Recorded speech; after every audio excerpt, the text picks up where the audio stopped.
Hello, hello. Oh, wow. Here we are, my first live ever. Oh, this is so weird. I'm used to going live on other platforms, TikTok, Instagram, and everything. Here I am finally in my studio. All right. So, I guess the sound is okay as long as I stay close. And let me have a look. Uh, yeah, all good. Streaming from the right place. I hope this is coming out of this microphone. No. Ah, what?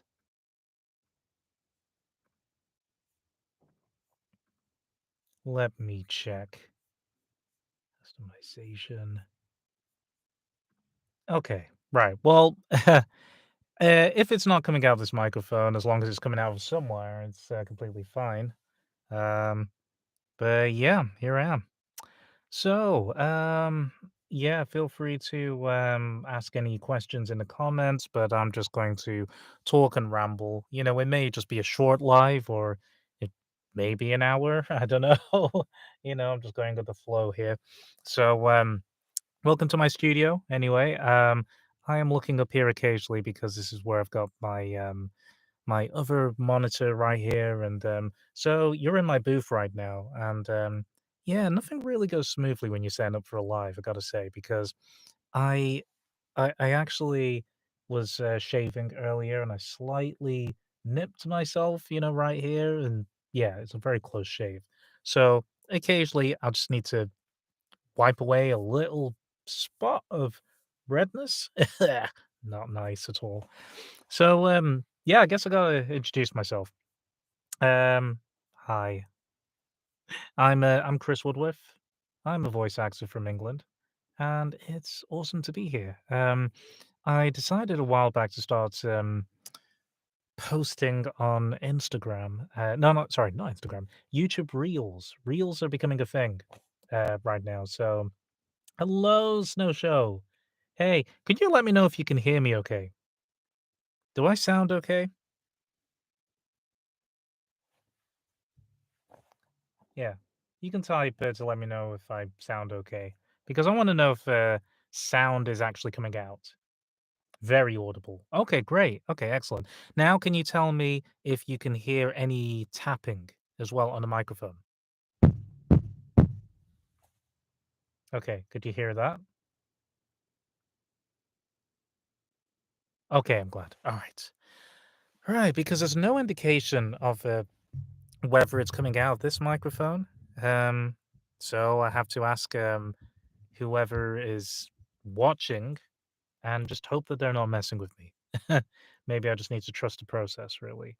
But it doesn't look like there's any way of changing it while I'm streaming. But what the heck? This is more of like an introduction sort of thing, to me because it was a while ago I started posting on YouTube Reels. Started posting my voice acting collaboration videos and just a little bit of bits of fun um, characters, impersonations and things like that. Yeah. All right, kids, get your popcorn. I love it. Um, and suddenly my my YouTube followers just suddenly shot up. There was one voice acting collaboration video I did with Farah Ahmed, and she's become a good friend of mine. She's a YouTuber and yeah, social media like creator, I guess. um, and well, content creator, and just a remarkable voice actor. She has a natural RP accent, but she does all these accents, all of these characters, and she's huge on TikTok and everything. And yeah, she did a collaboration with me where we revoiced a scene from the DreamWorks Aardman movie Flushed Away. And I don't know if you've seen that movie, but I absolutely love it anyway. So I think that was probably our first ever collaboration together because I felt that with Rita, she sounded so much like Rita. Farah did a great job. Yes, Flushed Away is a true classic. It's just so good. I love it. And so I got to do Roddy, who was originally voiced by Hugh Jackman. And for some bizarre reason, that video went viral.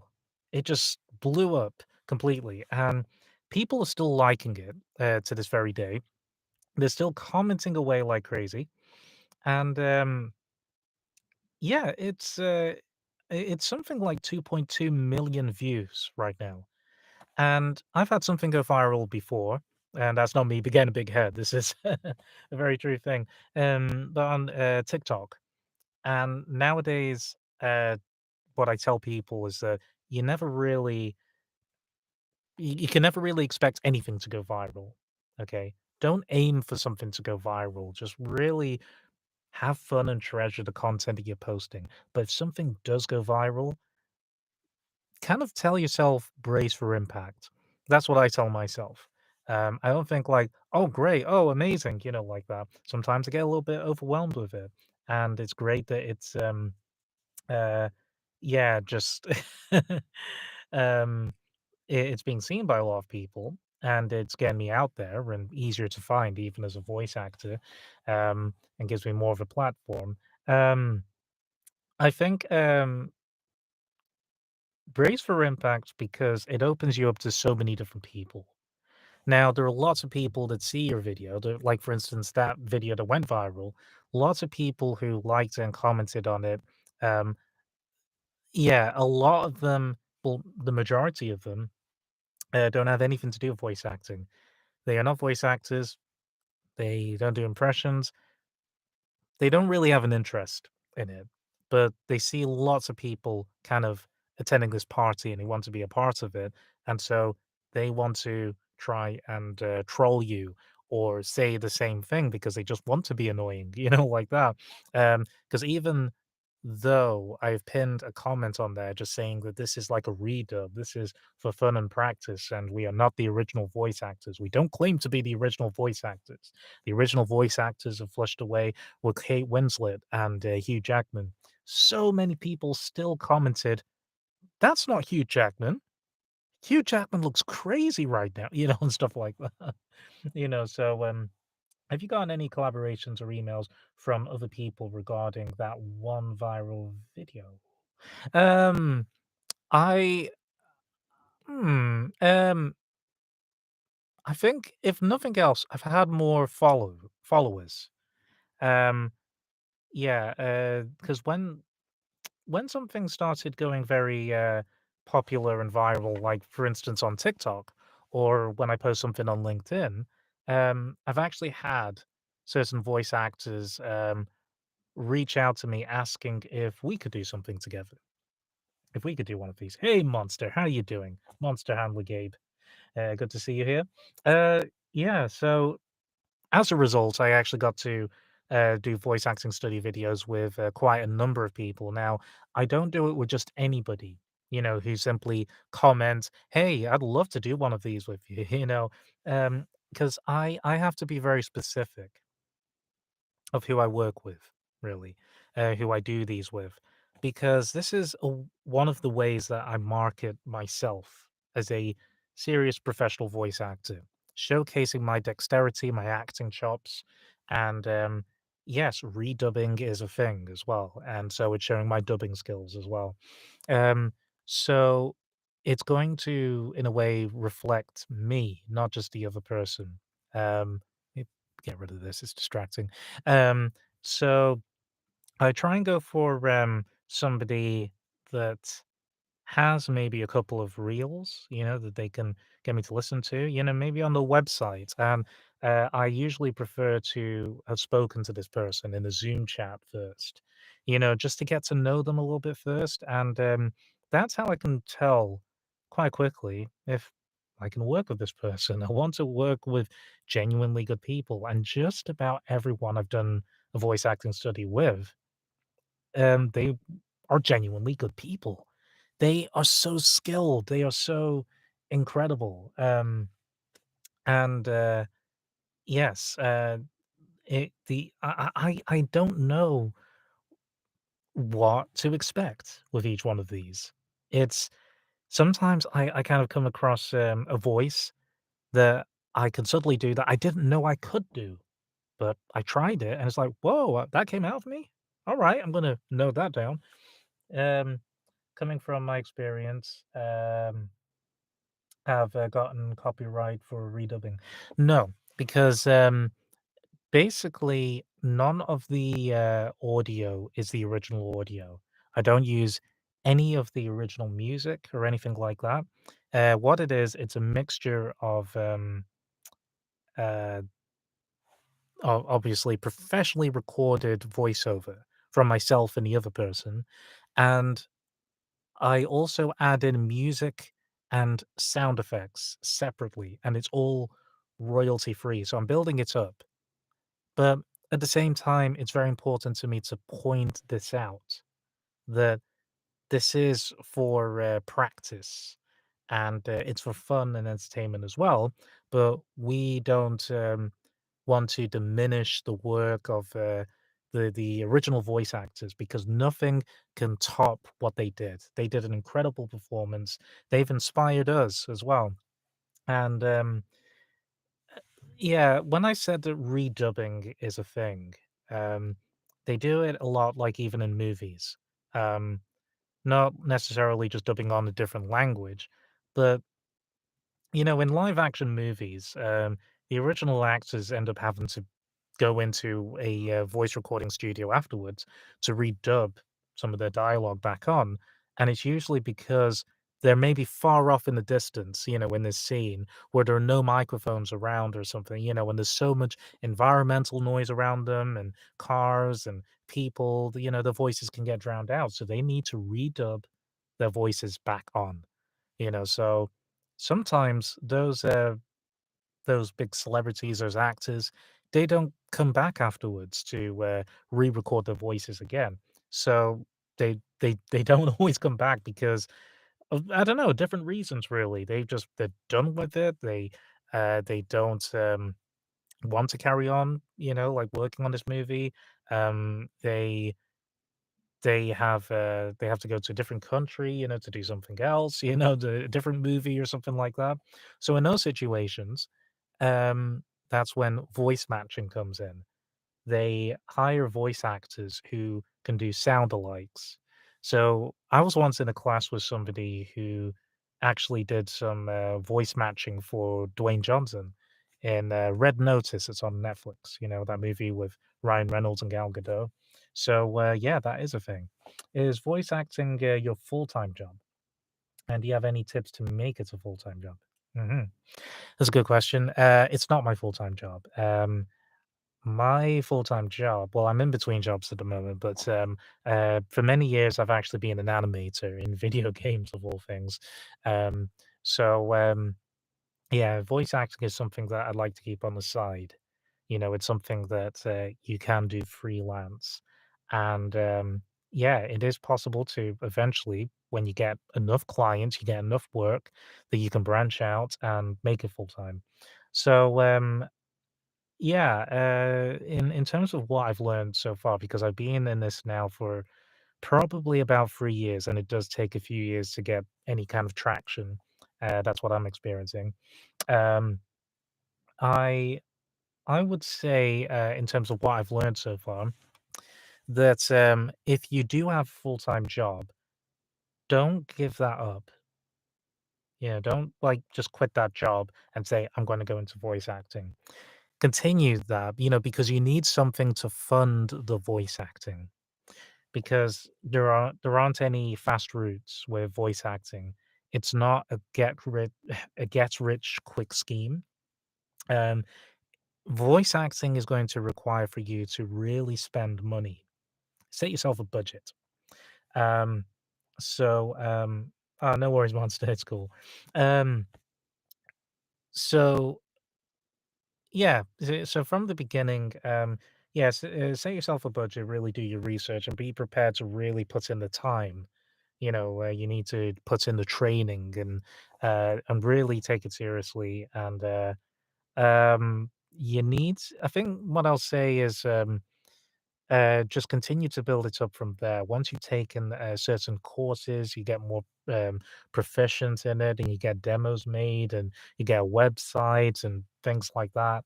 Then just continue to work the auditions and the gigs and anything about it um, around your full-time job, because if you sort out your own home studio, then you can do auditions and maybe gigs in the evening.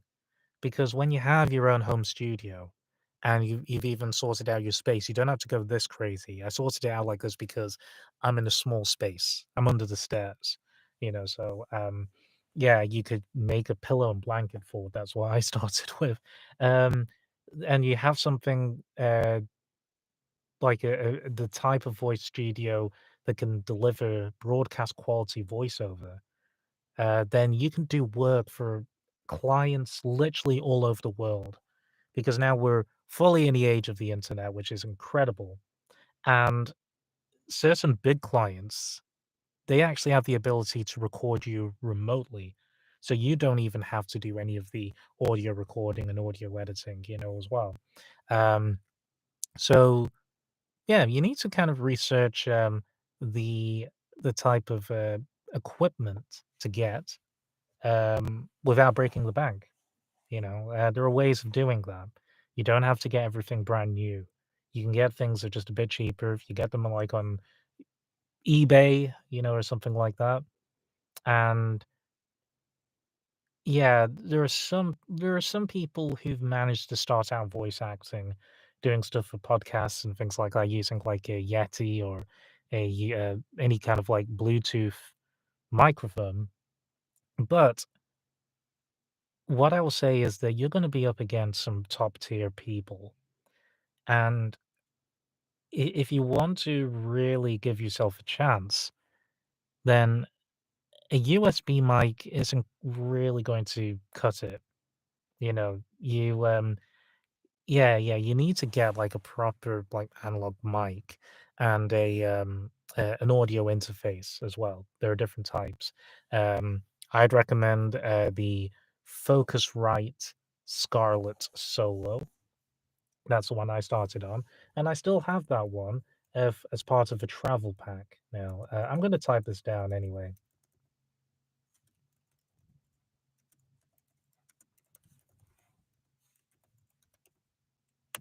There you go. Mm. If it's okay, what was your starting budget? Hmm. I wish I could actually tell you, but to be honest, that's the mistake I made. All right, that's one of the things I wish I'd done differently. I didn't actually set myself a budget, and I wish I did, because I went a little bit nuts, even with phone panels and things like that. Um, so I would say if you have like already a desktop or laptop, whether it's a PC or MacBook, you're good to go, with that. But get yourself focus now on the microphone and the audio interface. To start with, just start small. Maybe to start with, maybe around like 250 to $300, something like that. Um, yeah, because this microphone that I've got is a really good one to start out on, and lots of people in the industry they have this microphone years later. It's a really good microphone. Um, so it's called a Rode NT1A microphone. Yes, there you go. Mhm. Ah, yeah. Okay. Oh, cool. So you still have yours as well. Nice. Yeah, excellent. Well, yeah. So, you know what? If it works, just continue to use it and really get to know it. You need to get to know your equipment as well. Um, In terms of, software, there is the free software, Audacity. Lots of people still use it. Shout out, to Rode, one of the best mics, sponsorship. Well, I'm actually not sponsored by them, but I do swear by them because this one has, served me so well, since I started. Um, One of the things I will mention is that the previous place where I lived, it was a loft apartment. So I used the corner of like a spare bedroom. I kind of uh, propped up a mattress against the wall, because I had a desk in the corner of the room. So I had a mattress like propped up, and I had a frame right behind me. It was like a curtain, where I put a fleece over it. And, on the other side of me, um, I kinda propped up another fleece. I think it was on, like, a elongated mic stand or something like that. So, I even put pillows on the desk right behind the laptop, and everything, and I think I put a fleece blanket over the top as well. I was clipping things together. So, I essentially made myself a pillow and blanket fort. And when I tested it out, yeah, it was great. There was no reverb, no echo or anything like that. And yeah, the sound was great. So I got to do a couple of gigs, even student films. And so, yeah, lots of people have started working that way, where they haven't had to really splash out on lots of acoustic panels and everything. So eventually, when uh, yeah, I moved into this house that I now own, um, yeah, I utilized the space under the stairs where I started gathering together like foam panels. And I just started bit by bit, just covering the walls, even the ceiling and everything like that. Um, and when I was starting to record, something didn't really feel quite right. It was like it was, well, the sound was bassy. It was just nuts, and I was doing these auditions, but it was still, I don't know, scratching on my head just thinking about it. Why doesn't it sound good? And I spoke to a few different professionals. Thankfully, I didn't spend any money, on sorting this out, but I was asking advice from different people. And you know what? What I found out? The microphone, the Rode NT1A, was back to front. So freaking annoying. All right, okay, this is gonna be annoying. I'm gonna move this. Okay, hang on. Give me a second.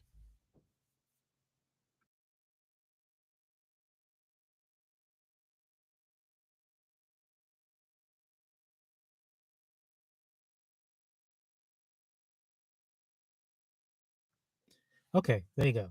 So now, yeah, it's facing away from me right now. And I thank you for the balloons. So, basically, my voice sounds a bit different. It's a common mistake of microphones. Yeah, right. It is. Yeah. So basically, my voice was sounding more bassy and everything, and I couldn't quite figure out why. And because it was back to front, essentially what was happening was my voice was going straight forward. It was bouncing off like acoustic foam panels and coming back into the right side of the microphone. So I eventually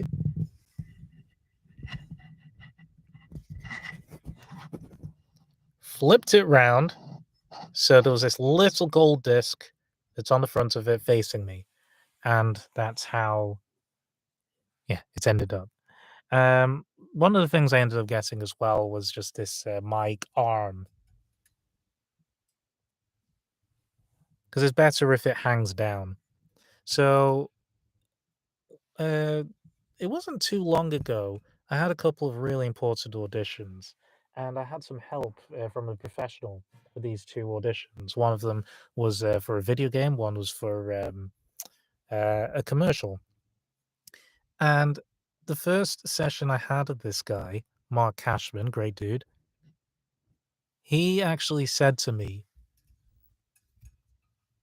"That pop shield that you have on front of your mic, you don't need that. You don't need that." He was just kind of saying like, yeah. So he was, yeah, because he said, "Look, unless you want to swat flies, it's yeah, it can be helpful. It can be good." But anyway, he told me and showed me that all I need to do is have it central when recording auditions, have it like tilted this way, like tilted, and so my voice passes underneath it, like so it doesn't get any p sounds like that, and just kind of have it floating roughly, just over my third eye, I'd say. So about there. So quite often now when I do auditions, I'm in this position, like that. And I'm not talking directly into it because if I did and I started properly using my P's, you would have these plosive kind of sounds. So that's why I now talk this way, like that. And I look at the dialogue but if I'm doing characters, I stand up. Yeah. Um, I'm going to put this down anyway. No. Um, so the reason I stand up for when I'm doing characters quite often, like especially if they're very active, um, is because I need to physicalize things, and it opens up my airways more, and I can definitely get more breath, and and everything. Um, so if you want to know just a little bit about how I got started in voice acting, um, even through my years of doing animation in video games, I was that guy who always did impressions. And even when I was studying animation, I got to do some voiceover for my own animation, where I wrote some very insightful dialogue. And yeah, so I put that down, and yeah, so that was quite nice. And even part of my studies, some other animation students got me to do uh, voices for their own characters as well. And yeah, they really liked the impressions I did, so that's why they asked me. And yeah, um, and it came to a point during doing a video game that they got to use me for I guess scratch voices, testing out certain scenes before they actually had the voice actors there because I volunteered as well, and so that was fun. And during lockdown, now I was animating from home. Um, Yeah, that's where I started, exploring whether I could actually do this as well as, like, my animation work. And, I took a couple of acting courses, started interacting with more voice actors, online, started learning a lot. I took courses there as well. But before I started taking voice acting courses, I found myself as part of a voice acting contest online. It was very international. It was on a audio-based, platform anyway, and, yeah, I somehow ended up a finalist out of, like, hundreds upon hundreds of people. I was one of 5 finalists, and, um, yeah, one of the things that kind of helped me through was, actually a 2-minute routine that I had to put together, and he said, "You can do anything, but we want to hear dexterity in voice, vocal gymnastics. If you're doing characters, we want them to each distinctly sound different, even if they are impressions and that kind of thing." So yeah. By the way, I loved your inspirational video you made the other week. Oh, thank you. Thank you so much. I really appreciate that. It's something that had been on my mind for a while, and I want to do more videos like that, but just smaller, little things, that uh, uh, provoke different emotions. So I can just showcase me rather than just characters. So, uh, but what I was saying though about the 2-minute routine I did for the I guess the semifinals in this voice acting contest, um, it yeah, I ended up doing loads of different impressions. And I think I can kind of remember what I did. Give me a thumbs up, guys, if you do want to hear this. Yeah,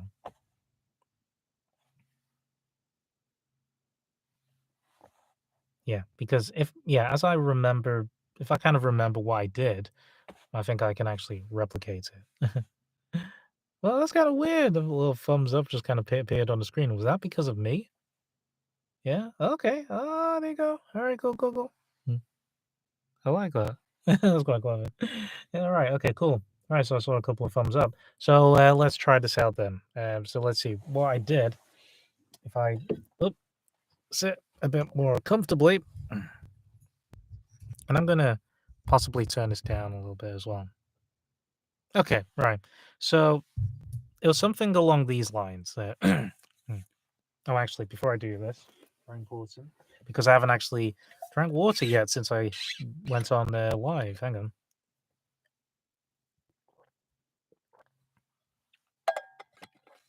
Okay, let's do this. All right. So there's something along these lines.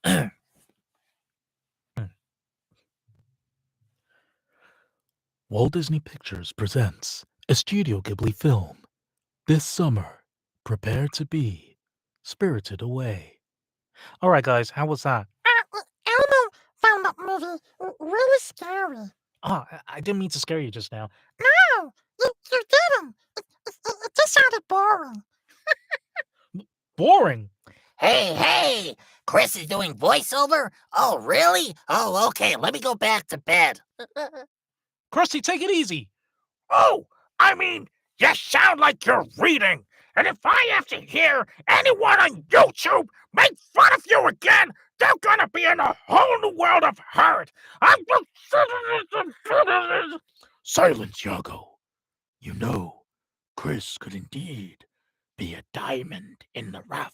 Okay, guys, look. Look, I'll do it again, but with more feeling. All right? Brother Chris, this is the man with the voice. You just caught me in the middle of shaving, so I apologize. Try and give it a more depth, a sense of history and magic. Take us on a journey. Damn. Okay. Walt Disney Pictures presents a Studio Ghibli film. This summer, prepare to be spirited away. All right. I swear I wasn't trying to do an American accent then, but how was that? Well, shucks, from someone that knows a little something about Disney already, I gotta tell you, whoop, boy, you're definitely on the right track, pal. And so, the voice-over journey continues for Christopher Woodworth. I am Sir David Attenborough of planet Earth. Until next time, goodbye. Yeah. So essentially, that's what I did. Yeah. And I think since then I've done it so many times that it kind of stuck in my head. And that was it. Hope you enjoyed the popcorn. Almost forgot to like the video. It's okay. Don't worry about it. Yeah, I appreciate it.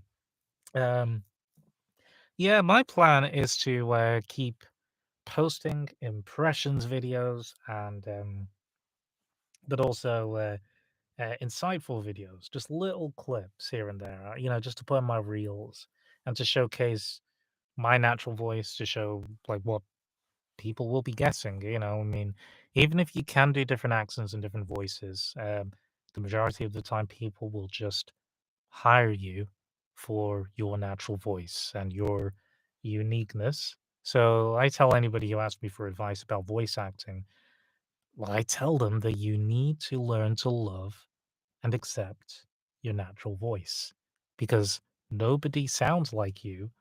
You have that uniqueness about you, so you need to embrace that and use that. So yeah, that's what I do more and more. Um, so yeah, one of my favorite things I did when it came to voice acting study videos is I did one where I did both roles. Um, and I think it was from a movie called Sammy a Turtle's no Sammy's Adventure, a Turtle's Tale, and it was a conversation between two young turtles. Naturally, one was called Sammy, the other one was called Ray, and they were just like having a conversation, sort of floating around, and it was something along the lines of this, like This is the life, buddy. No gas problems today, Ray? Mm-mm. Feeling pretty good. By the way, did you notice those two cuties leaving when we were coming in? Nope, didn't see him. Ah, they were checking you out. Those he weren't. Oh, yeah. Hey, do you think we'd be pals forever? Well, for sure, forever and ever. Don't you? Definitely. But at some point, I'm not saying now, But sometime in the future, well, we're going to have to choose a maid, right? Well, yeah, I guess. Have you ever thought about finding someone special? I don't know.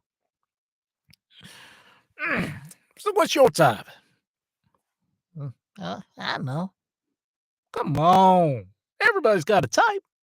For me, she's got to have a good laugh. And of course, share my love of jellies. Still haven't told me what your type is. Well, there was someone once. I think she could be my type. Oh, really? Come on. Come on. This is major. You gotta tell me. You're gonna make more of it than really is.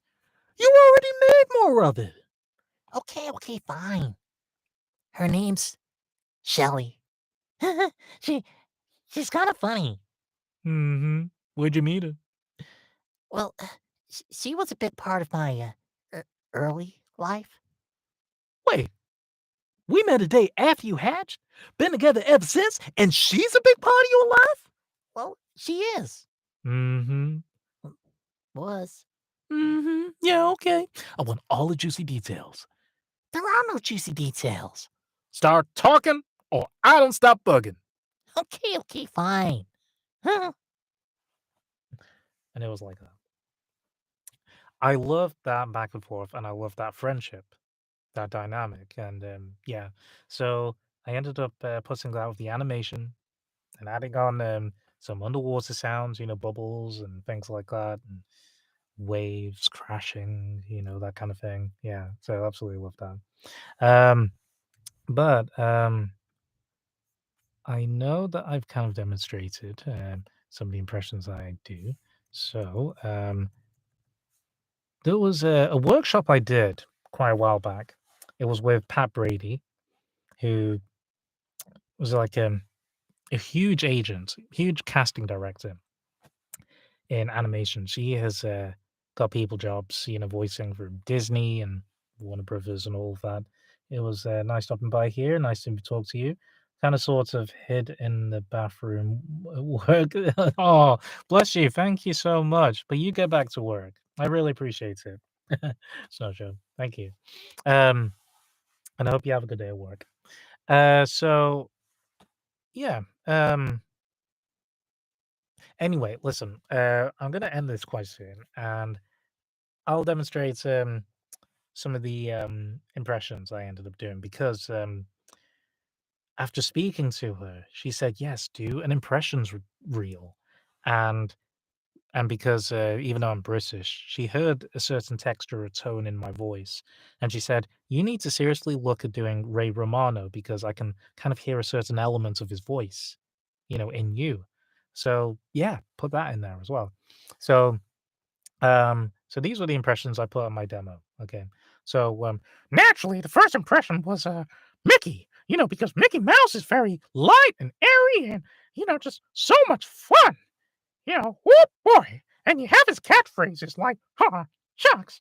yeah, like that. And so there's also when Elmo from Sesame Street. You know, Elmo is that voice that everyone everyone wants to talk to. And you have to put in the laugh as well. Krusty the Clown is very showbiz and bright and big and extra. Like that. But then when he kind of gets backstage, you kind of do the other side of him. Oy vey. I could pull a better itchy and scratchy episode out of my head. Hey, kids. Oh my god. But then there's Marge Simpson, who's a little raspy. And Bart, don't teach your sister. Go upstairs. Oh, dude, this Crust the Turtle from Finding Nemo. like that. More California. Vecna from Stranger Things, like Max, time for you to join me. leading into that. There's Rockets and Groot. I am Groot. Come on, Groot, get off YouTube Live. I am Groot. But I'm not overstaying my welcome. Like that. Yeah, David Attenborough I did earlier. There's Sir Ian McKellen, who plays Gandalf the Grey, and is very Shakespearean in the way he speaks. there's yeah, Ray Romano. Ray Romano's kind of nasally, but if you think about Ray Romano, he almost he's kind of getting kind of close to like Peter Griffin, but not quite there. Yeah, not quite there. He's from New York, and yeah. So if you can't talk, just a little bit more at the nose and stumble over your words, like that. You put in the New York accent, like that, and yeah, that's how it kind of comes, like that. Yeah, but those are the ones I ended up doing in the end. But that's just a little bit about me. In voice acting, my niche clearly is animation and video games. So I audition a lot for them. Um, my agent sends me fantastic, uh, yeah, just opportunities, and yeah. But I also do narration like corporate videos, but also commercials. I audition for them, TV spots, things like that. Um, and yeah, just a little bit more about me as well. Yes, yeah, my name is Chris. I am, uh, I live in Greater Manchester. I'm based in northwest of the UK, well, northwest of England, to be precise. Um, and yeah, originally I was born in Malawi, in Africa, but grew up here in England since the age of 2. I have a very mixed accent. It is British, but has a hint of American in there for some reason, due to the type of American TV I grew up watching and also friends I have from around the world. So every time I speak to somebody new, they pull me up on my accent. You have an accent. Where are you from? And I don't mind explaining to them. It's just very unusual. Um, and yeah, I have a wonderful fiance who's just amazing, who supports me through my voiceover journey. Yeah, my parents don't live too far away, but most of the time these days they're out in Malawi because they actually have their own orphanage that they run out there, so they're very busy out there with that. Um, and yeah, I have a dog who's a black pug. He's disabled. He has different disabilities, but he's basically our baby. His name's Tuggy, and he's amazing. He's a handful, but he is amazing. And so both my fiance Kirsty, and our dog Tuggy, they have gone down south, to visit family in Birmingham. They went today and coming back in a few days' time. So kind of figured I'd take the opportunity to come live on YouTube for the first time. And before I finish this, I do want to say that, yeah, you know what? I have so much gratitude. Not just for the people who have been supporting my YouTube channel, and you guys have grown it now to over 11K, which is crazy to me. It's absolutely nuts and insane that people, you know, yeah, just have been enjoying like watching what I do and learning more about me. But yeah, I have a lot of gratitude for a lot of people in the voiceover industry who have become close friends. You have to build genuine friendships, genuine relationships, within this industry. Um, I love supporting my fellow voice actors. I love empowering people. And I have a lot of gratitude, not just for my fiance, but my family, and friends outside of the voice acting industry as well, just for loving me unconditionally and, just always having my back as well. And just liking me for me and just appreciating me, And so, yeah, and all of my teachers as well, who have trained me up, to, this point I'm at right now. It's incredible. Chris, you're amazing and so talented. Fun being here for your first live. Rusty, I really appreciate you being here. Thank you so much. Because one thing I will say, if you do go to the link in my on my YouTube channel. Um, you'll find links to like my Instagram and TikTok and everything. Well, I actually am selling this downloadable workshop showing step by step in great detail how to create one of these voice acting collaboration videos. And it's not just technically how to put one together, but how to actually find the suitable scene, how to find somebody to do one of these with, how to do that interaction, how to direct, and all these different things, all these different elements that go into it. And so now I have that as a downloadable course. And details of that is if you go to my Instagram, you will see it pinned at the top, like details on how to purchase that. And yeah, um, because you'll get these video files, once you purchase it. Uh, so there are tutorials, and you know what? It doesn't just stop at the tutorial videos you get to download. You you for the price you pay, you will also get full reign to email me for any other questions or advice in terms of creating one of these voice acting study videos. So yeah, yeah, check it out. And if you don't fully know what the voice acting study videos are, just have a look at my shorts, on YouTube, because now I'm posting them quite a bit anyway. But I think that is it for me. I've been on this live stream for about 50 minutes now, so I'm going to stop here. And I really thank you all for joining. This has been pretty fun, for my first live. So, all of you, I hope you're having a wonderful weekend. Start the week with purpose. Reach out to me if you have any questions or any advice, or if you're a fellow voice actor just wanting to network, I'm always up for that. But other than that, we'll speak soon. Okay. You take it easy, and I will be live at some point again down the line, and I will let you guys know. Take it easy. Be seeing you.